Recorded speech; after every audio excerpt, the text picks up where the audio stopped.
Hey everybody, this is Daryl at Hudson'sCustomMachining.com. Today is Friday, day after Thanksgiving, and we're back in the shop again today working on Robbins and Myers Lollipop parts. This is the piece that we were working on yesterday, and we got it all put back together. Yeah, we made a new race here. We put all new bearings in here, cleaned everything up, got it all back together, and everything's spinning real nice and smooth. And all we have to do is I'm waiting on some wire to come. It should be in tomorrow's mail.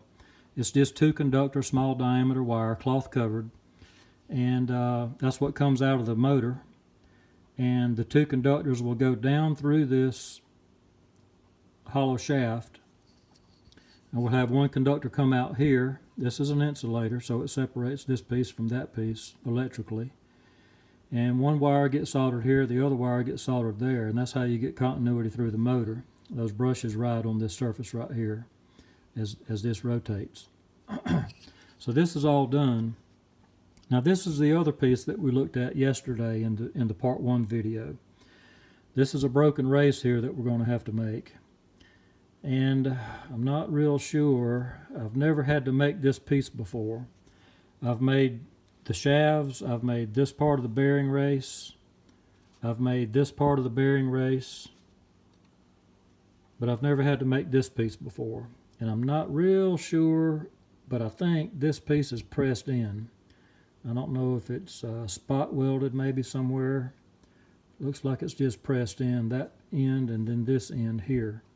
This is just a piece of pipe, and it's fairly thin wall stuff, and I think all it does is it just provides a spacer to keep these spaced so far apart and held securely.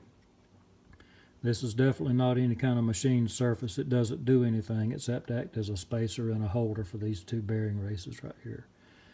So I don't want to have to make this whole thing all over again. It would be pretty costly if we had to make the whole piece. What I'd like to do is be able to get this piece out, this piece here, and make a new race, which is very similar to the one we made yesterday, and press it into here. So we'll see how that goes. Now the shaft, this shaft is bent a lot worse than the first one that we did. Yesterday we were able to get that one straight and running within just a few thousandths of an inch. This one here, however, is bent a lot worse. So we're going to end up having to make a whole new shaft here.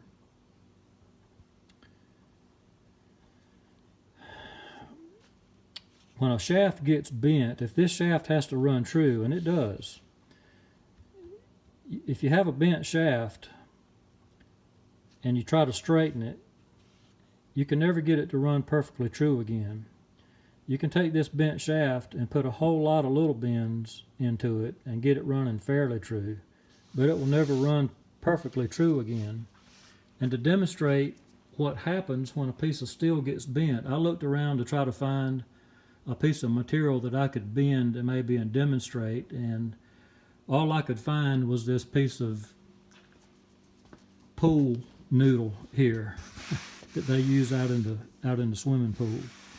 But let's just pretend that this is a steel shaft here, and it's perfectly straight, and we're going to bend this steel shaft. Well, whenever we bend it, the material, the steel on this side gets stretched. It gets pulled apart and stretched, while the steel on this side of the shaft, it gets crumpled together. You'll see when we bend it, and I'm going to exaggerate, when we bend here, you see how that gets crumpled together down on the lower side there, and the top gets stretched. That top gets stretched up in there. So we're going to take this shaft and tap around on it with a soft tip hammer.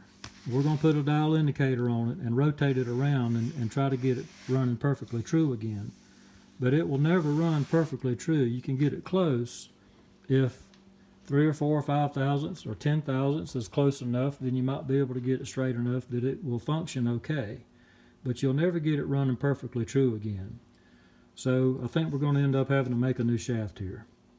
So this will be part 2 of the video series. We're probably going to end up with maybe 3 or 4 parts before we get all of this project buttoned back up and finished.